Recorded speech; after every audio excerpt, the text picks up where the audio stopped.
So, let's see. Let's go get in trouble. All right. Let's review things a little bit here.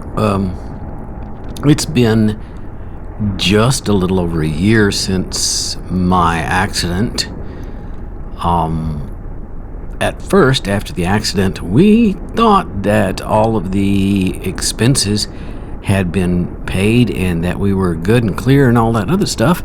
Then a couple of months after the accident, we got a bill that said we owed thousands of dollars, and we were looking at a bill that was more than twice my annual income.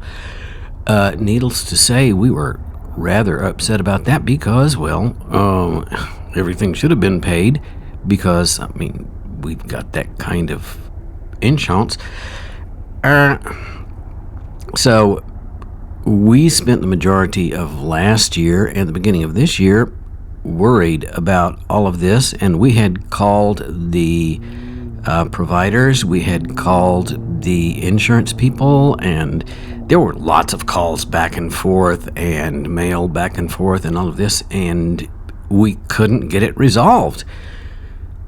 But then, last week, lo and behold, mirabile dictu, suddenly I got a EOB, an explanation of benefits, from Medicare saying, we've paid all of this stuff, you're good to go, you don't owe any more money, congratulations, bye-bye.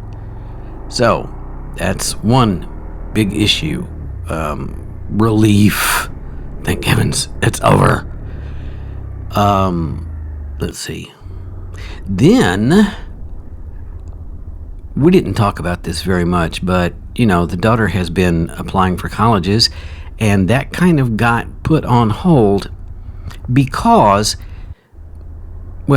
we had a 529 account. That's an account where you can put money into the account for college education, and it's basically tax-free as long as you use that money only for college education.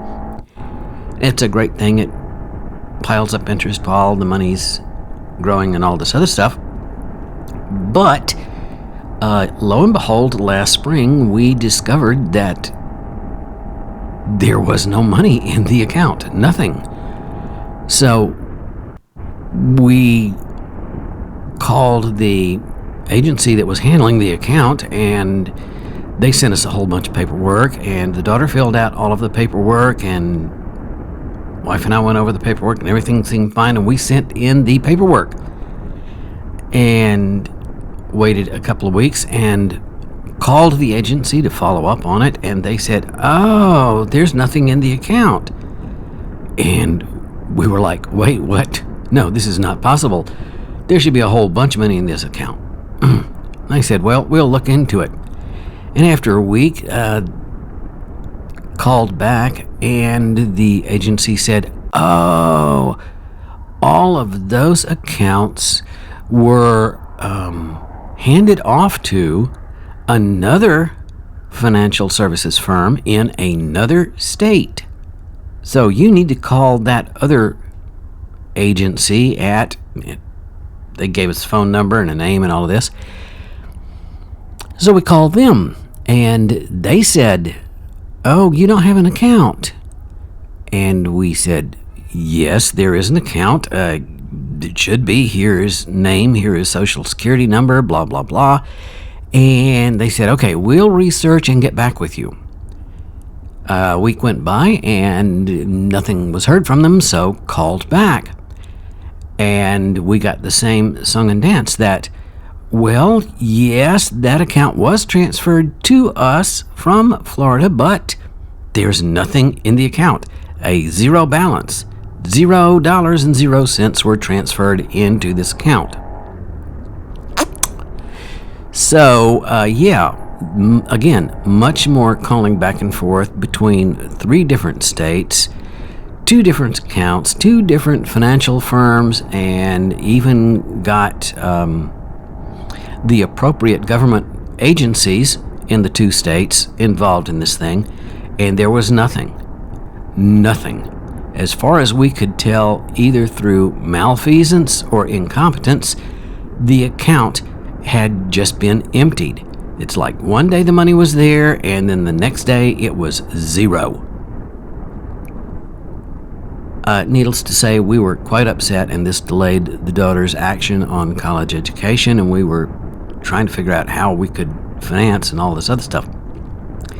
And then last week, lo and behold, out of nowhere, daughter receives an envelope in the mail. No return address, just her name on the front of the envelope. She opened it up, and here is a check for the full amount of everything that was supposed to be in the 529 account.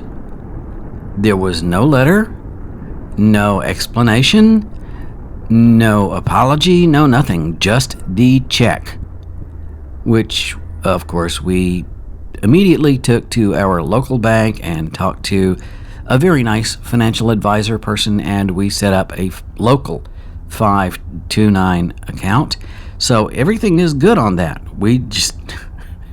So recently we have had 2 major crises resolved in our favor. Very, very glad for all of that. Yes. There's also good news for me on the employment front. Someone I worked with for several years contacted me recently and said, I'm working at this college here and have been for the last 4 years, and they're really good, and they're looking for people, and they need people in your field to do your stuff with all of this. So I've got a lead on a good job. I have sent in all of the application stuff, and now I'm just waiting. I'm told that it may take them 2 or 3 weeks, maybe a month to get around to it, but eventually it will be done, and then I'll have an interview and all of that good stuff. But it looks better on the employment front and the income front. Thank heavens. Which reminds me, I need to collect all my W-2s and start working on the income tax. Yeah, something to look forward to for the rest of the week. Yeah, I don't have that many subscribers, just not even a handful, and not all that many views on my videos, so this channel is not monetized. There are no commercials. YouTube doesn't pay me anything for any of this stuff, so I don't do any plugs for anybody, not even the wonderful people who sold me this bike, as much as I would like to, because they were really great people, and they have followed up at least once each month with, we hope you're doing well with your bike, and we hope you like it, and if you need anything, just give us a call, and all of that other stuff. I checked in with them recently, and they actually had 2 Kawasaki Z900 ABS for sale, and I was thinking, oh my goodness gracious, I should call them and see what we can do on a trade-in, and maybe we can get that done at the end of the spring and all this other stuff. And 2 days later, those bikes were gone. I mean, it's like they were up one day, and 2 days later they were sold, gone, out.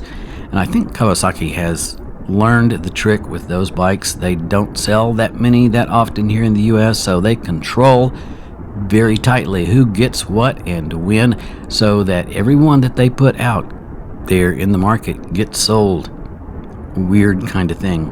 But at any rate, I have to say, one of the things that I've mentioned several times is Medici.tv. It's wonderful. It really is. You get international, big name, high quality performances, opera, ballet, recitals, concerts, all this other stuff. I'm really just enjoying the heck out of Medici TV. And they recently put up a new production. It's, Donizetti's Anna Bolena. I don't remember the performers or where or anything, but at any rate, you can look it up. Donizetti's Anna Bolena. It is a wonderful production. The set design is great. The costumes are great. The orchestra is super. The singers just, the soprano nails the mad scene, just absolutely nails it.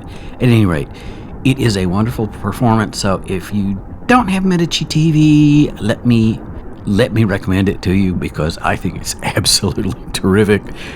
And if you do have Medici TV, check out their recent addition of Anna Bolena to their repertoire.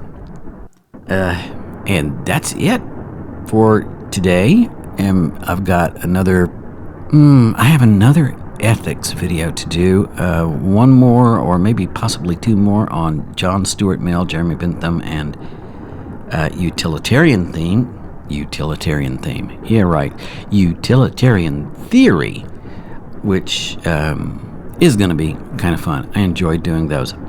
It just takes a horrible long time to put them together. It's like 12, 14 hours of production time for each one of those. Yeah. So there we are, and I have taxes to do, so I'm going to booger on off now. Thank you very much for watching.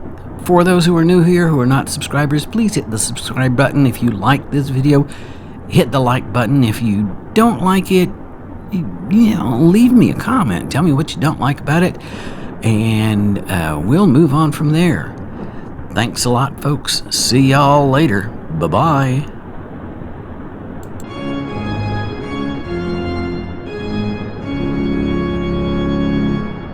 A frog goes into a bank to get a loan.